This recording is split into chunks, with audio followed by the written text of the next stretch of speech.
Hey, this is Anney. And Samantha. And welcome to Step O Never Told You, a production of iHeartRadio.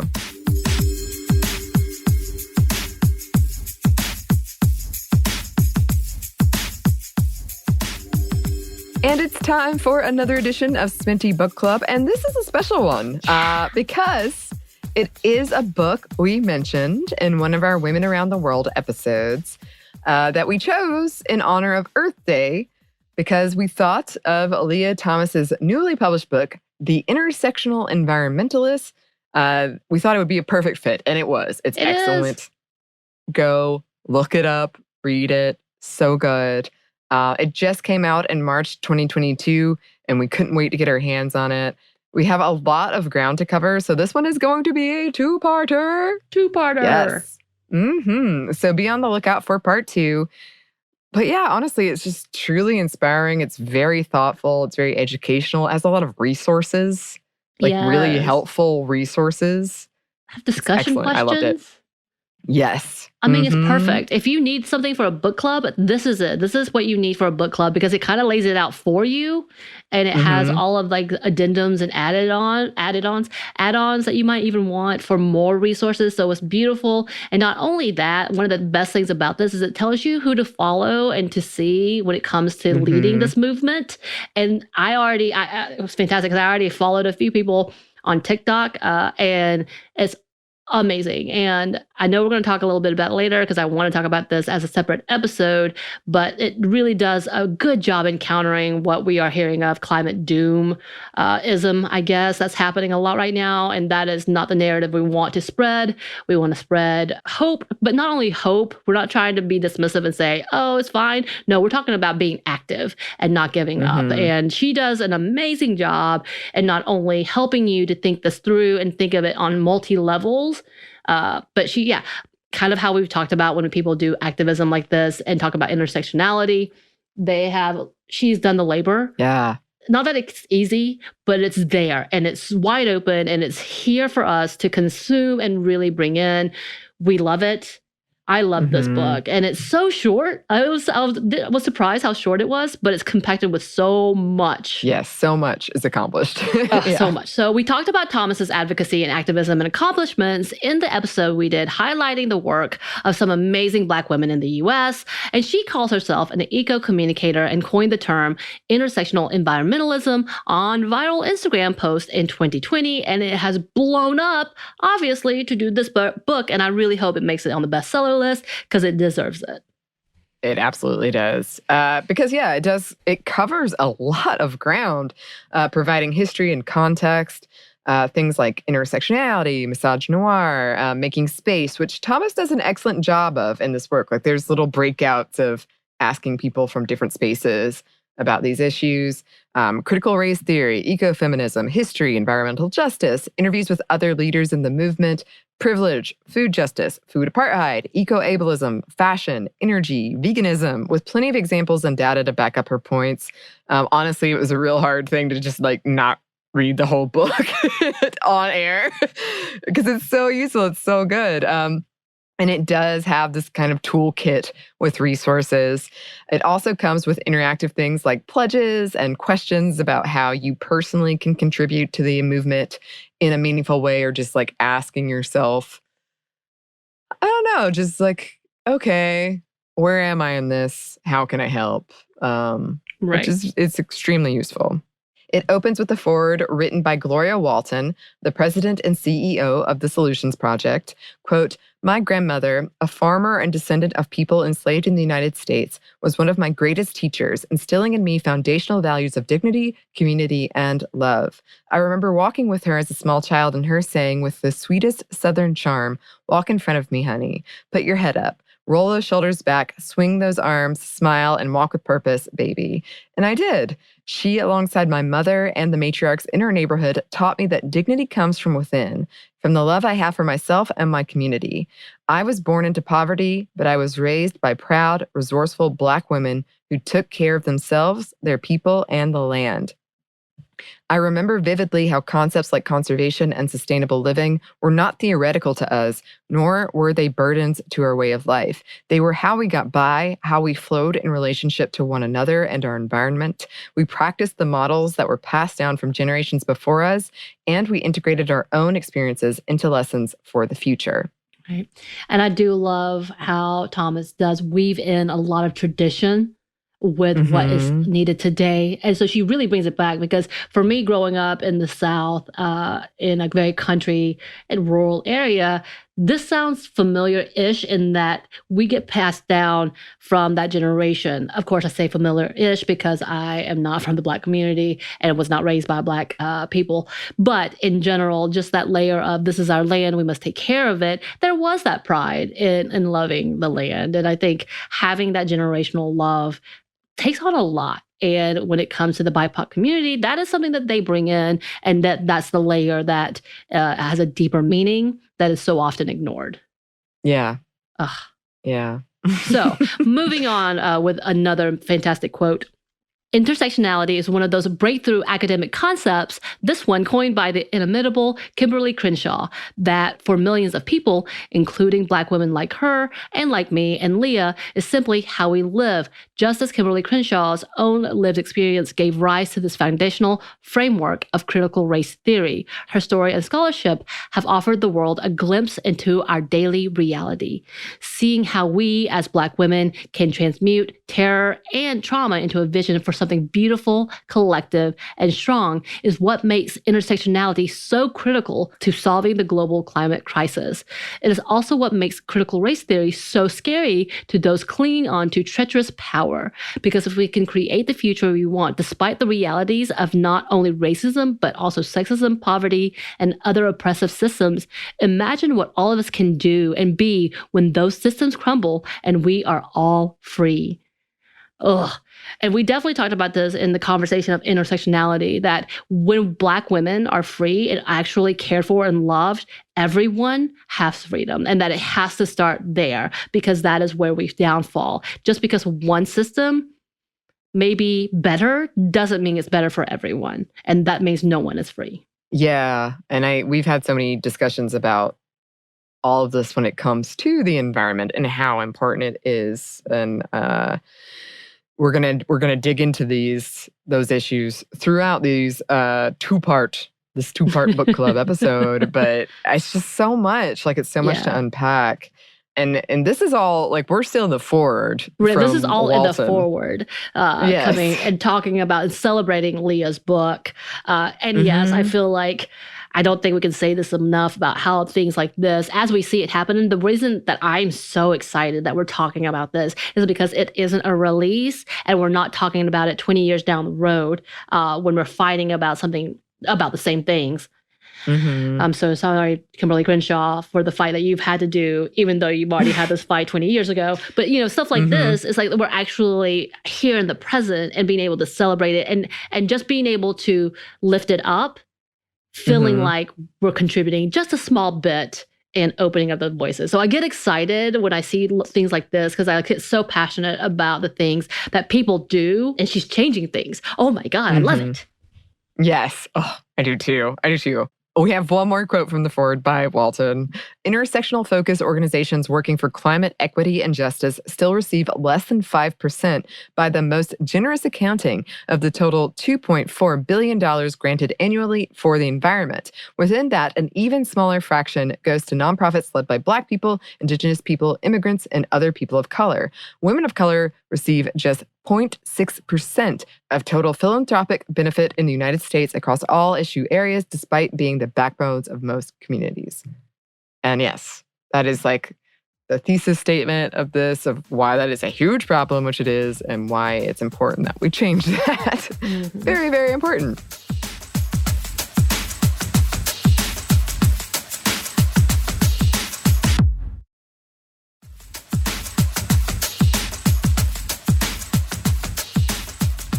So, speaking of thesis statements, moving into the themes, one of the big themes that this book opens with is why an intersectional approach is critical to environmental protection and that discussion at large. Quote, The earth shouldn't be taken for granted, nor should its people and the drivers of this exploitation. Greed, racism, capitalism, and other systems of oppression should be rejected and dismantled. If we combine social justice efforts with environmental awareness efforts, we will harness enough power, representation, and momentum to have a shot at protecting our planet and creating equity at the same time. So we're out of the Ford. These are Thomas's words. And again, like right away, she's hooking you. She's like, see, this is so important, and here is why. Right. And she gives so many good examples as we get into it. But yeah, she does. She starts at the beginning of like, this is what it should be, and this is what we need to look at, and this can't be forgotten. And that's something that's so important. And again, as a person who has not grown up in a world where recycling and being environmentally cautious was advantageous or even able to, like growing in rural mountains of Georgia, not having access to being able to recycle or understand if that's even accessible, having to pay to do any of these things. That was something that was like non-feasible. It wasn't important in my life.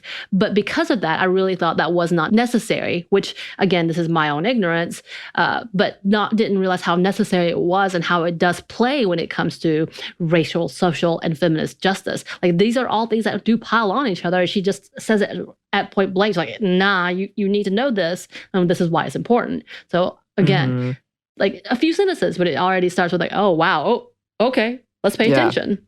So moving on with Thomas's words. When I studied environmental science and policy as an undergrad at a predominantly white institution, or PWI, social issues were perpetually separated from environmentalism, sustainability, and conservation. Learning about environmental justice wasn't mandatory in my liberal arts education, nor did I ever have a professor who looked like me, a stark contrast to the equity and liberation-centered environment intertwined in curriculums at many historically Black colleges and universities. And yeah, I think as a social worker, I don't think I had any of that. And for me, obviously, social justice, social welfare was a huge part of why I wanted to be a social worker. And advocacy, we never talked about environmental justice. And that's concerning. Yeah. Yeah, because it just impacts so many aspects of all of our lives. Right. And it is something that is it can be such a privilege, and you won't, if you're not talking about it, then maybe you can just surpass like, oh yeah, it's fine for me, but it's not fine for a lot of people. Right. And ultimately, it's not fine for any of us because we're not talking about it. We're not talking about it in a way that is intersectional and that takes into account all of these things. And it's just hugely important. And I think it is a real big misstep in our education. Well, that's kind of that conversation about healthy eating, clean eating, all of these things. I was like, that's a really privileged conversation when we talk about it. But as a social worker, our concern was, were they getting food? How are they getting food? We didn't care. But did we get reports from people when they weren't clean enough, when they weren't eating healthy enough, when they weren't wearing matching clothes? Yes, we did. And as in fact, like mislabeling that as poverty and not seeing it as an environmental crisis as well, like they weren't getting sustainable things or clean water as part of that. Yeah. That is a huge misstep. And it's taking me like to this point of like, oh yeah, it's intersectional. We just labeled it one thing. But it's all these things. But yes, going back to her words, because y'all, again, I had to do this as I was reading. I'm like, pause, what? Take a minute. So many thoughts. Applying it to myself. Here we go. And she goes, as a Black student in STEM, I had to search beyond the classroom to learn about the contributions of people of color to sustainability. And I had to conduct independent research projects to explore the social determinants that caused environmental injustice along racial, class, and gender lines. This became increasingly frustrating over time because I knew that my identity informed the way I cared for the world, from the cultural traditions passed down by my family to the realities of living in a country built from systemic oppression. I knew even if I wasn't acknowledged that the overwhelmingly white and middle-class identities of my peers, professors, and textbook authors influenced both what they prioritized as the most, quote, urgent issues facing the planet and what solutions they proposed. They often excluded the advocacy of racial equality. The lack of representation of Black, Brown, Indigenous, Asian, low-income, LGBTQ+, disabled, and other marginalized voices has led to an ineffective form of mainstream environmentalism that doesn't truly stand for the liberation for all people and the planet. if it did, environmental injustices outcomes wouldn't be so closely linked to different identity aspects. As we'll explore in this book, from the data, it is evident that social justice and environmentalism are deeply intertwined, and that addressing this interconnection is crucial for attaining justice for both people and planet. Whew. Again, so much. And, I don't know, maybe I just got caught up in the climate TikTok all of a sudden, climate activist TikTok, and all of a sudden I've already been a part of the Black activist TikTok. And when I say Black activists, I'm talking about the Black women who are activists, and you just watch, don't comment, move on. And, that's the engagement. Support, move on. But there has been this conversation, and I think I mentioned it earlier, or maybe on another episode, I don't even remember. Everything's blurring about this whole doomist idea when it comes to climate activism. And a majority of young white activists are like, just quit. It's over. And having this doomsday idea and really harping on the fact that there's nothing else we can do. But it's the BIPOC activists who are like, wait. And I've seen a lot of Indigenous and also Indigenous creators who are like, stop, we've been doing this work. Nothing's changed. As in fact, people are hearing more about it. And this is why you feel doomed, because we're actually listening, or we're actually hearing about all the bad things that are happening, as opposed to people ignoring it. Now is the time to act. We don't need to be backing down. And so many cries about the fact that y'all have been able to ignore it. Yeah. But those of us who've been in this place, Indigenous people who have been chaining themselves to get clean water. We know Flint, Michigan had its own thing, and it had a bigger outcry after so long. And it took lawsuit after lawsuit after they'd been living years off of bottled water, which they cannot afford oftentimes, to finally get any kind of conversation happening. And I don't know what's happening somewhere in New Jersey. I think there's like a group of young children who are now like young adults coming out with brain cancers. And I don't know the linkage to that, but I think it obviously has something to do with that as well. Type of like environmental crisis up there. There's so many things that are happening that is just now being really spoken about, and people are truly listening. And so those who have not been a part of it are in the doomed, oh my God, this is the worst apocalyptic world. And everybody's like, no. The BIPOC community is like, we've been fighting this. Please stop doing that and join.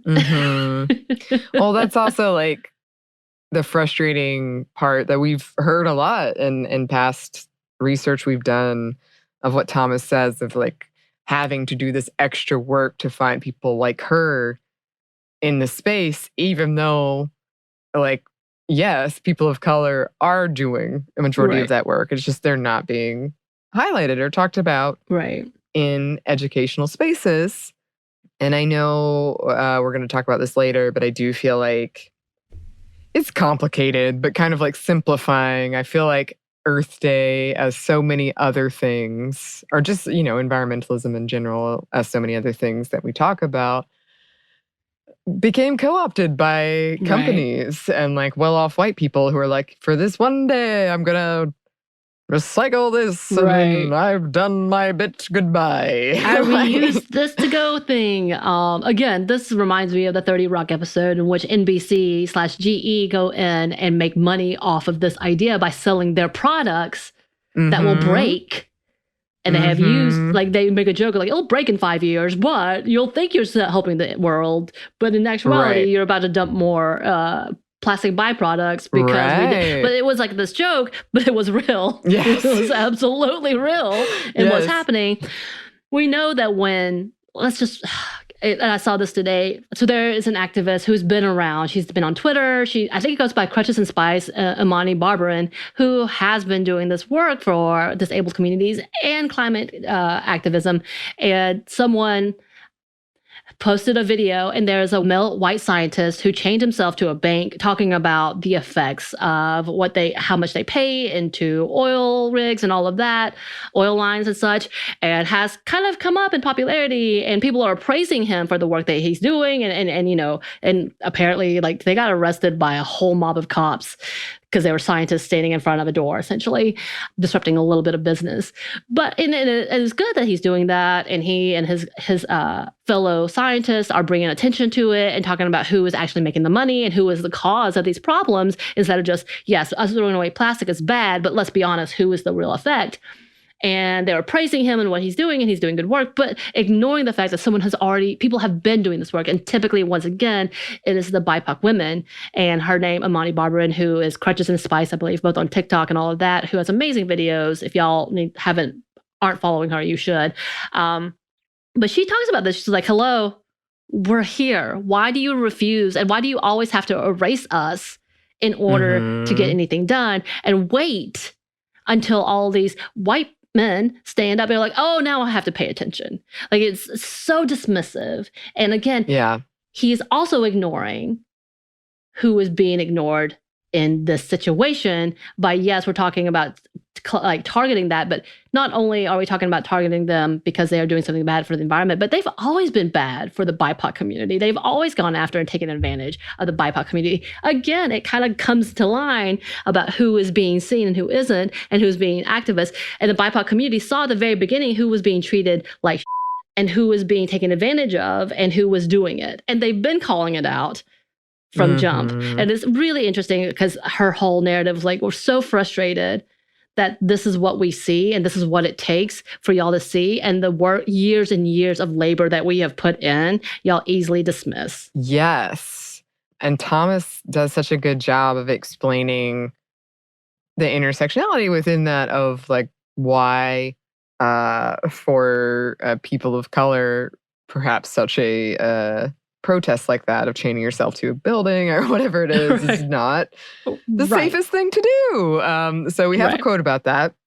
Today, in the largest environmental movements in the U.S. and worldwide, issues of race have been met with hostility, downplayed, questioned, and placed on the back burner because environmental justice activists, who are primarily Black, Latinx, Indigenous, and people of color, haven't been given the support from the global environmental community they deserve. We are still fighting for climate justice all these years. And then continues, did the environmental leaders I follow understand the gravity of risk associated with Black citizens across the world who faced violence for public demonstration? Did they understand the fear that I felt at every protest I've attended since watching nonviolent protesters in Ferguson be beaten, maced, and terrorized, and Black reporters harassed and jailed? This disconnect was isolating. I watched predominantly white environmental protesters chain themselves to buildings, illegally deface property, trespass, and flaunt their arrest on camera during their protests, and I started to wonder, how? When nonviolent protesters or innocent Black, Indigenous, Latinx, and Asian citizens are met with injustice for smaller infractions, such as existing, I had to ask, how privileged must one be to so boldly participate in theatrical protest? Right. And when we've talked about women around the world and environmental activism, we talked about specific countries who were killing people in their activism, and just happening like there that we were getting Amnesty International and Human Rights Watch giving us reports about how many people have been dying per year as of this year, as of last year, for their activism. Nothing more than calling out the government to say, these are killing your people for money. Right. Why are you doing this? And then they become missing. I know we're going to talk about, she gives me more examples of that. And when it comes to the Indigenous community, we know many people go missing. We don't know how many, we don't have numbers, and no one will actually talk about the fact that it's become a huge problem, that they are at the most risk. And they are the ones that are trying to be the loudest to talk about it because no one else will do it for them. Like, there's so many things here that are frustrating. But at the same time, again, she does such a good job. Leah does such a great job in having this conversation. She brings in so many different voices for us to hear what is happening, but she also brings in solutions. And that's the big part that we keep talking about, and that I keep talking about when I say she's done this work. She's done this work. So all we need to do is pick it up and let's act on it. Anyway, moving on. I'm going to probably say that 10 more times as we keep going. But while this book is an argument for the need for intersectional environmentalism, it's truly my biggest hope that one day in the future, we won't need to preface environmentalism with the word intersectional. I think that's the dream, right? We won't need to create separate safe spaces and curriculums that seek to be inclusive. One day, I hope that when people think of environmentalists, they'll automatically envision a person who cares very deeply about both people and planet. I hope that one day environmental programs will reflect all of the world's people and uplift their stories. Yeah. Yeah. So, like, as you were saying, it's a hopeful take with solutions and actionable things you can do on something that is quite dire and unfortunately just has at large been ignored, even though we've had these activists like screaming, right, this is a huge problem. There is that hopeful, and I hope so too, because it's truly intersectional. And yeah, I hope one day it's not like people like Thomas coming up in school have to search out people of color in the curriculum, that it's just included, because it should be. It should be. It should be automatic. So this is the conversation we continue to have when we say why things like Black History Month is important, why things like Women's History Month is important, AAPI, because if we could just acknowledge it and truly be equal and put on an equitable plane, then yeah, we don't have to have this conversation. And by the way, I know I'm speaking to the choir when I say this. Just because we're ignoring something doesn't mean that it's fixed. Ooh, yeah. Yeah. Nice throat clear. Thank you. Thank you.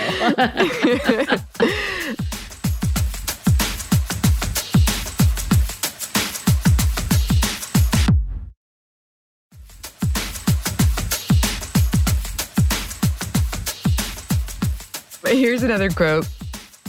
As we dive into what intersectionality means, it's important to note that this theory stems from the thoughts, experiences, and emotional labor of Black women. It may evolve and take shape in different ways past its original intent, as with environmentalism, but this theory, defined by Kimberly Williams Crenshaw, is rooted in the duality of her experience as both Black and a woman. Any advancement or more broad adoption of intersectional theory should start with the fact it was bred from the Black experience and was developed as a tool to help Black women feel seen, heard, and validated in their everyday lives.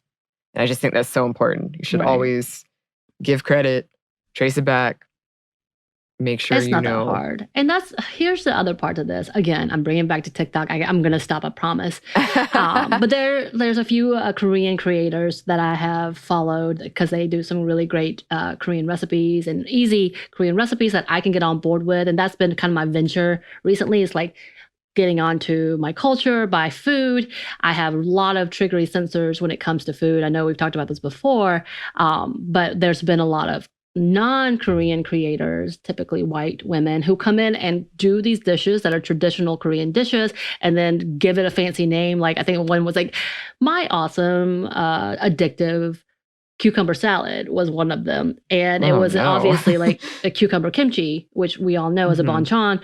And I've had it for years. Even like I still have this memory of those tastes that are like, oh, I know what this is.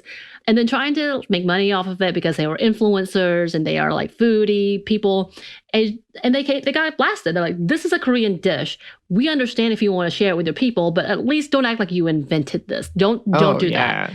And then people coming back to the Korean content creators like, you're gatekeeping Korean food. Why don't you just let it enjoy? Do you credit all your food? I'm like, well, calling it by its name is giving it credit in the story. So I think one of the things were like pizza. And people are like, do you credit the Italians? Like, well, calling it pizza is crediting the origination of this food. So, yeah. So did they want a history lesson? No. But don't whitewash it and say that it's something you created. And essentially, that's kind of coming back to like the identity of understanding why it's important we credit people with what they are due, because the erasure is so easy. And when we erase people, then they lose out in being, people lose out in the origination of the content, which is what happens. And then it gets taken over and weaponized. Yeah. Yeah. It's very harmful. It's very, very harmful. And there's a whole chapter dedicated to this, so I really appreciated that.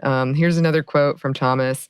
Protect and respect their theories, there being Black women here, and their profound resiliency. Know that even in their struggle, Black women have given their knowledge to us to grow and advance society. It is an immense privilege to create space for and hold a piece of their magic and legacies every time the word intersectionality is said or written down. So don't use it lightly, and please don't dilute its origins. Right. Yes. I think we had this conversation with Bridget about the term woke. About like that being in critical race theory, they've now been weaponized against people. And again, like when I said that, and I meant it when I said that, like the origination of woke was created by the Black community to kind of give credit to non-Black people to understand, oh, you're getting it. You're getting what we're talking about. You're woke. And now it's become a negative taken on by white supremacy saying, oh, that's fake. And it's become this whole thing that, yeah, it is now a negative because people want to use that in such a way, and it's become harmful and become weaponized against the Black community so often. And it's kind of like, wow, how did this get flipped on its head? And it is because it's been used so quickly and it was co-opted so quickly by the non-Black community that it has become diluted. And I hate that. And to that point, intersectionality almost is... It hasn't become diluted and it hasn't become quite weaponized, but when it comes to TERFs, when it comes to that, it kind of has. It has become a whole thing of like, again, woke culture. Yeah. And I hate that. I'm sorry. But like that's the thing is that it should be protected. It really should be a conversation. And if we normalize that to what it meant, about what it needs to be and what it should be and what it was intended, then it would be a whole different story. And that's where we need to go. And thank you, Leah, for bringing that up and bringing that out. And we're going on with her quotes. She says, unfortunately, some early feminists had clear biases and chose to act only in their own best interests. And we talked about this before, disregarding the concerns of women of color and queer women because they felt that these topics weren't related. They didn't care, or they thought the inclusion of anti-racism or anti-homophobia would complicate the matter for white feminists.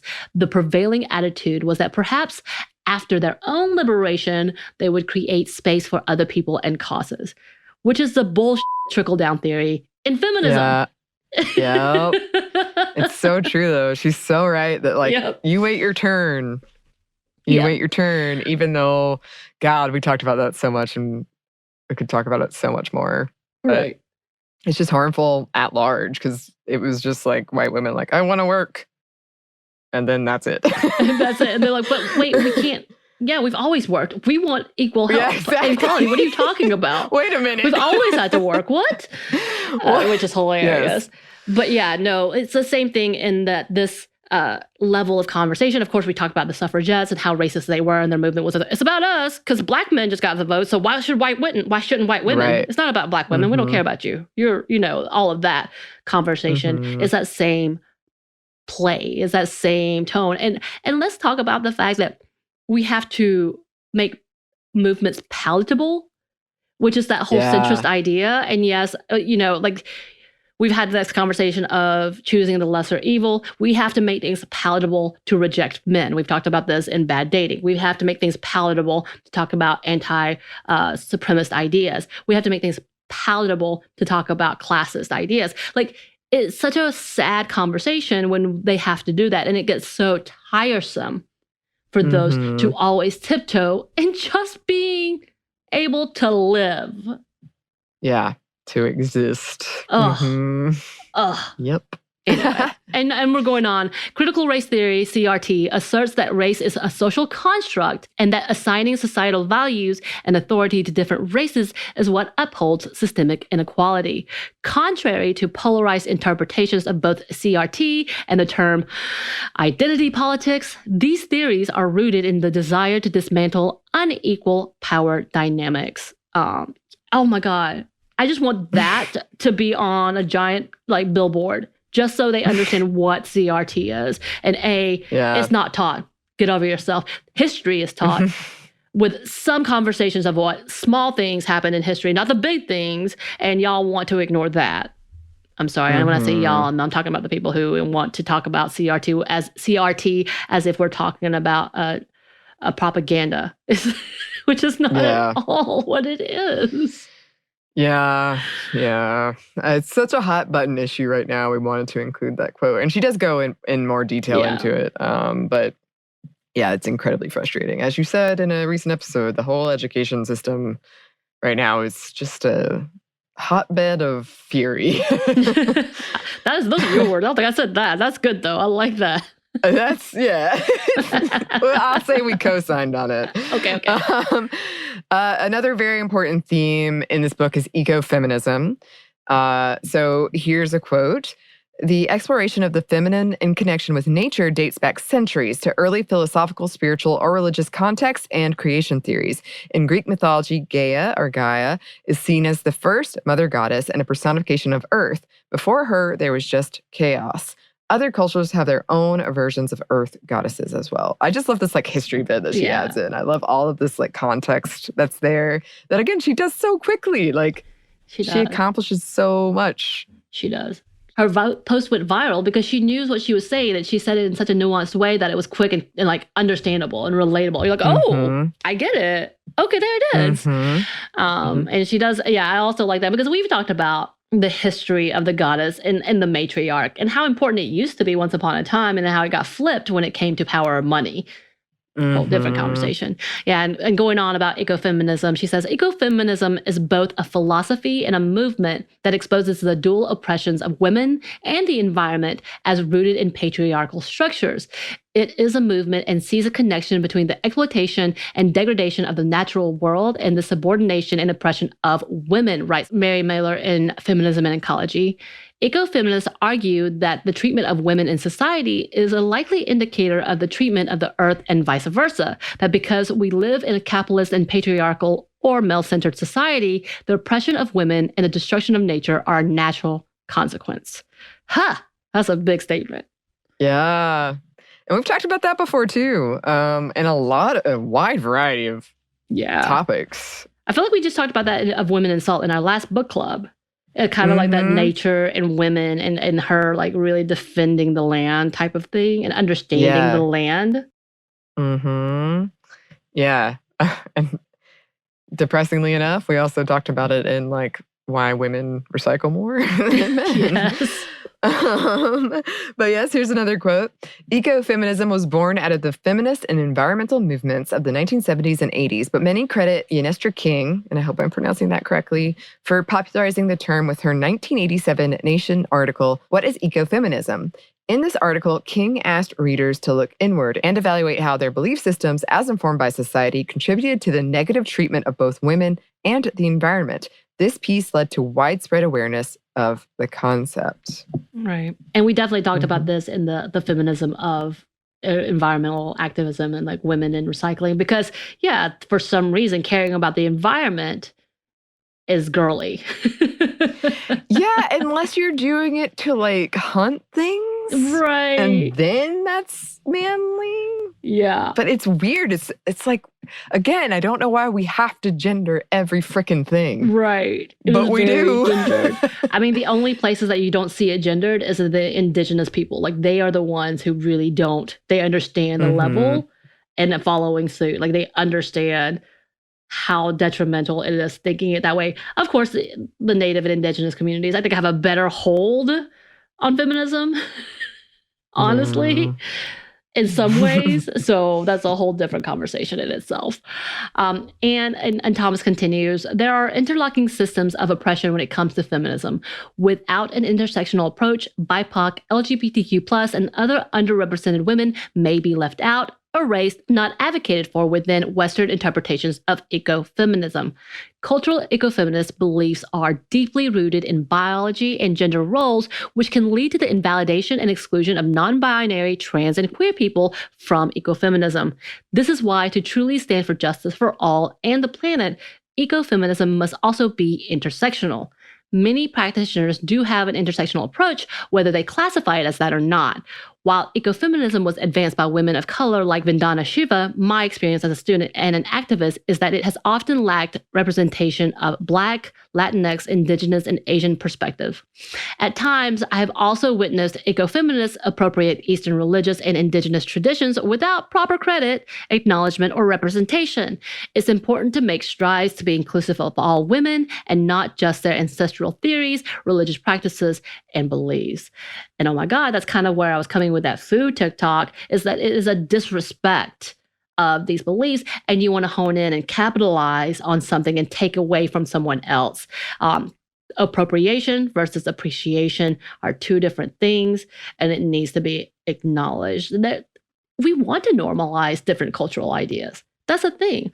I know that's kind of that when I had kimchi in my adoptive parents tried to allow that for me to have as to normalize into a new world, but it smelled at the kitchen and everybody complained about it. All my siblings did, and I never saw it again. And so I became ashamed of eating kimchi. Like that was like, oh God, I can't like it because my white siblings don't like it. So having that shame factor and then coming in and seeing like, oh, look, guys, we're bringing the new fad of kimchi and acting like they invented it is so insulting and triggering for a lot of people who are refugees and immigrants coming into a country trying to acclimate, but being told they don't belong. Like there's so many levels to that. And it comes to the same thing with the religious practices and beliefs, like understanding. It took me a long time, and I've never saged anything.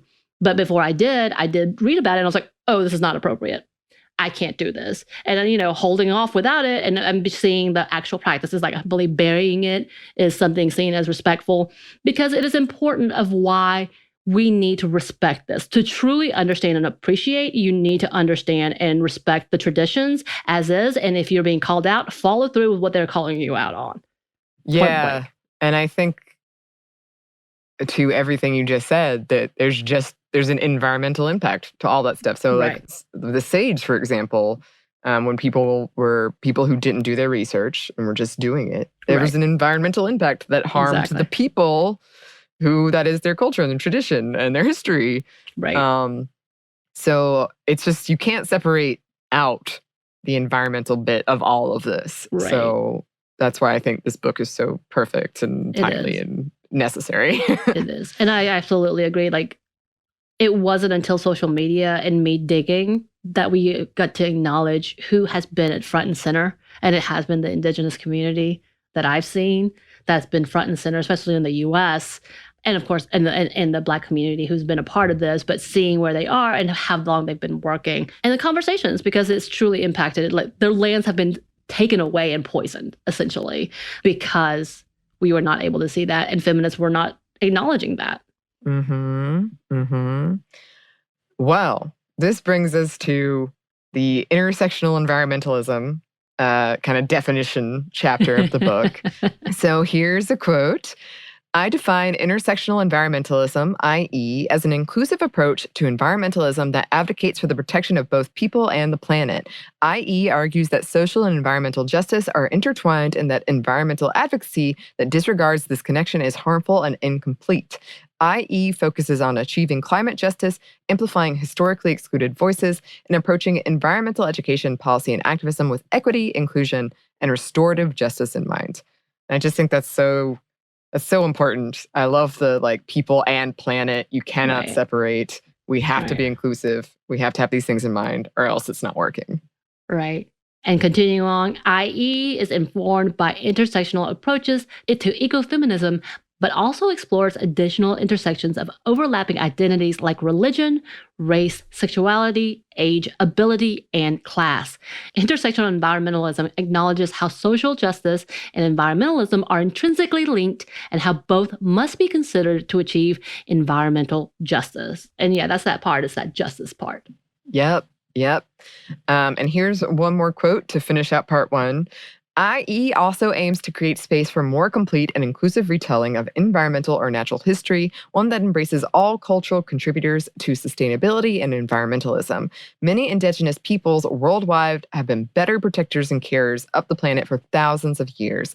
Colonization and industrialization rooted in capitalism or direct attacks on both people and planet and are responsible for the climate crisis we are in. It is more important now than ever that we validate Indigenous wisdom, credit its origins, infuse it into environmental education, and fully embrace different cultural values that exist as the blueprint to what is now known as sustainability, well before that terminology existed. Right. And now has been co-opted by corporations, as you had said. Yep. Yes. No, I think that's one of the things that's so frustrating because, again, like, definitely personal responsibility. Look up these activists, look up the history, do what you can. But ultimately, these companies are the ones right. that are really making the biggest impact. And then they're like, here's our sustainable bottle. If you don't use it, then that's on you. Right. And how sustainable is that bottle, really? Right. I mean, it comes down to who is doing what policies are being allowed. And you know what? The policies are really lenient for corporations. We know this. Yes, they are. It's incredibly frustrating. But yeah, there's also that like accessibility and price point that I think is so important to always bring up. But yes, clearly we have a lot to say about this book. If you haven't picked it up, go pick it up. It's really, really just such a good read and so informative. But we do have a part 2. This is the end of part 1, but we got a part 2 coming. So if you haven't gotten the book, now you can go get it, read this part, and then catch up with us so you can hear what we're talking about, and you'll be like, yeah, I read that part and loved it too, because that's my favorite part to do this. We can have like a virtual, you'll be sitting around like, yes, and here are my thoughts. I love it. I love it. And if you have those thoughts and you want to send them to us, we would love to get them. You can email us at stuffmediamomstuff@iheartmedia.com. You can find us on Twitter at momstuffpodcast or on Instagram at stuffmomnevertold you. Thanks as always to our super producer, Christina. Thank you. And thanks to you for listening. Stuff Mom Never Told You is a production of iHeartRadio. For more podcasts from iHeartRadio, visit the iHeartRadio app, Apple Podcasts, or wherever you listen to your favorite shows.